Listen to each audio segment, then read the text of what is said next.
Hi, welcome. In this video, we're going to get started with Program 5. So let's look at the instructions for Program 5.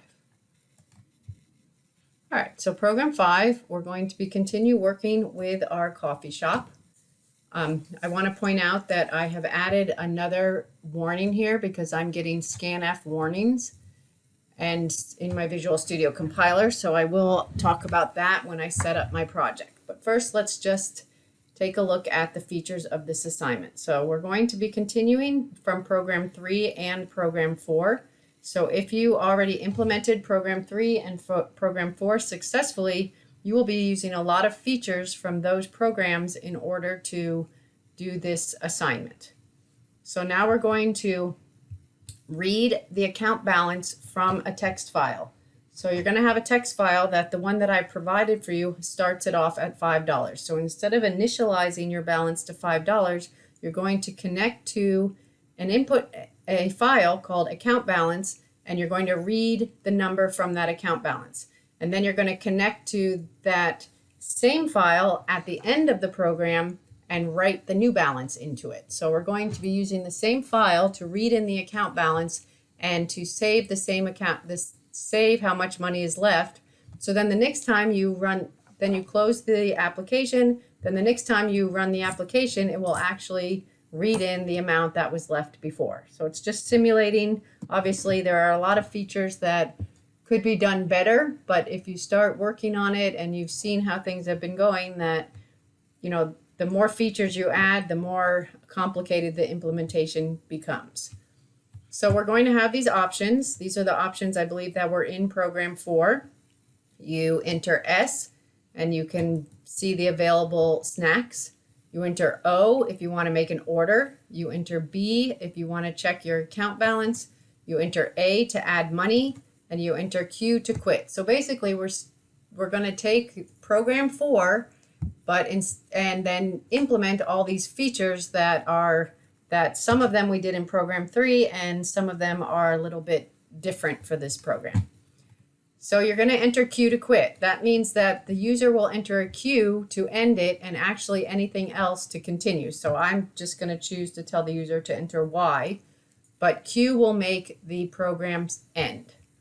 The options are hot coffee, iced coffee, same prices, same options as Program 3, same prices.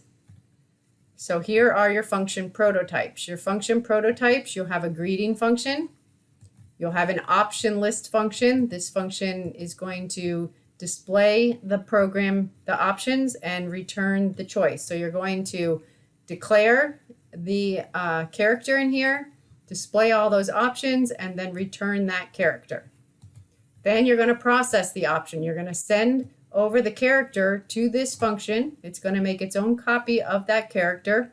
You're also going to send the balance here, and based on whatever the letter the user selected, you're going to have to set the price of that item, and then you're going to call the order price function to set the price of that item, and then after you are either going to make a purchase or reload, the process option function is going to return the balance. So the process option function is going to use the display menu function, the order price function, the view balance function, the reload function, and the check for enough money function. So all those functions are going to be called from the process option function. So your main function is going to be simple. You're going to greet the user from your main function.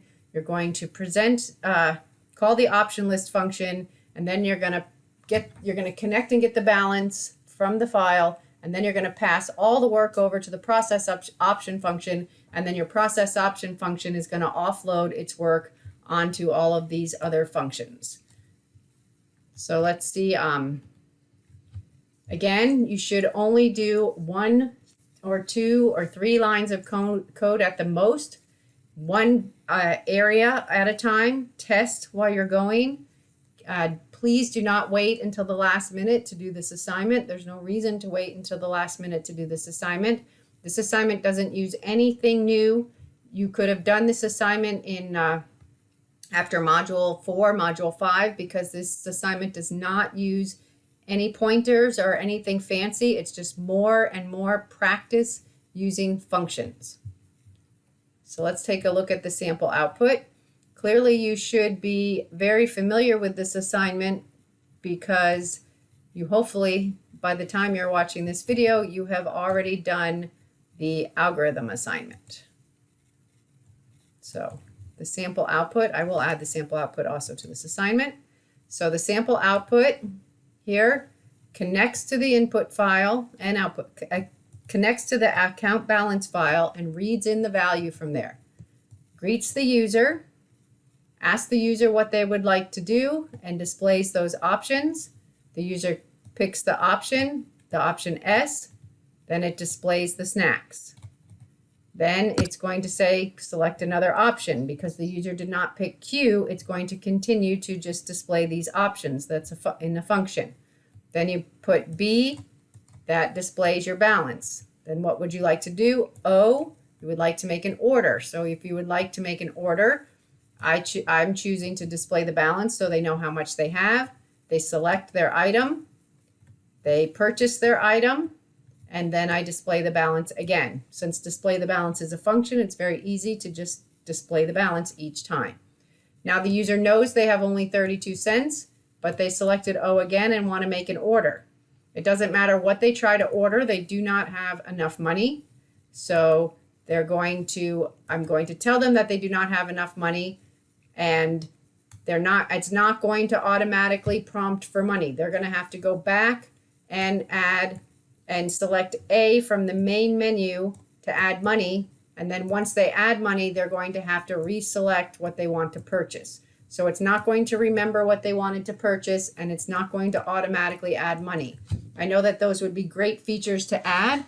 The reason that we're not is that this is an introductory course, and this is complicated as it is enough.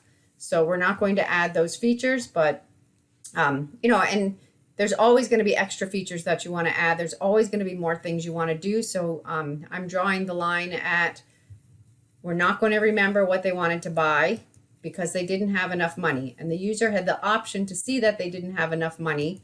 So when they knew that they did not have enough money right here, you're displaying the balance, they should have selected A. So they're trying to pretend that they can buy something without enough money.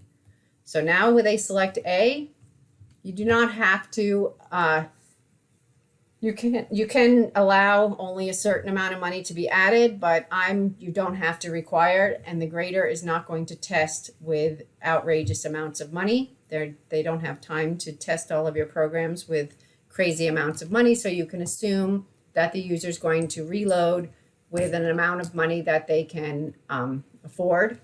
So they're going to add in, say, $15 here. So then you're going to add the money. Now their balance is $15. Now they can actually make an order. And then when they're done, you display their balance. And then eventually when they hit quit, you put that $11.82. That will be the new number in your account balance file. So this is the program that we're going to be working on. And so we're going to get started.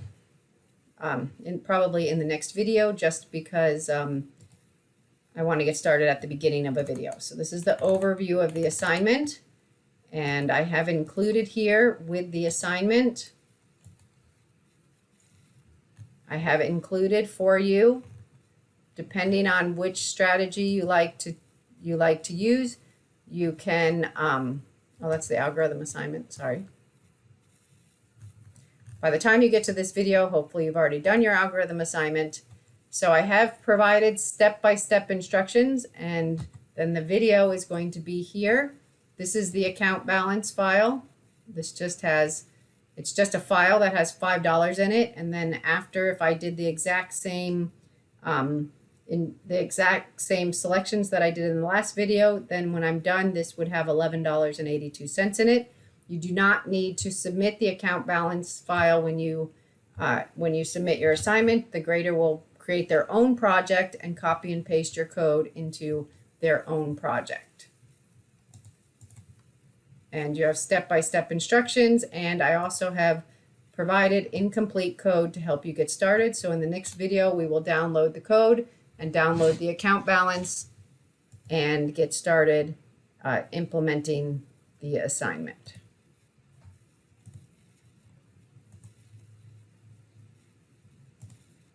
So I've given you the code here that's ready to go in the compiler with the function prototypes, the main function, and got started on the function definitions. So in the next video, we will start working on this assignment.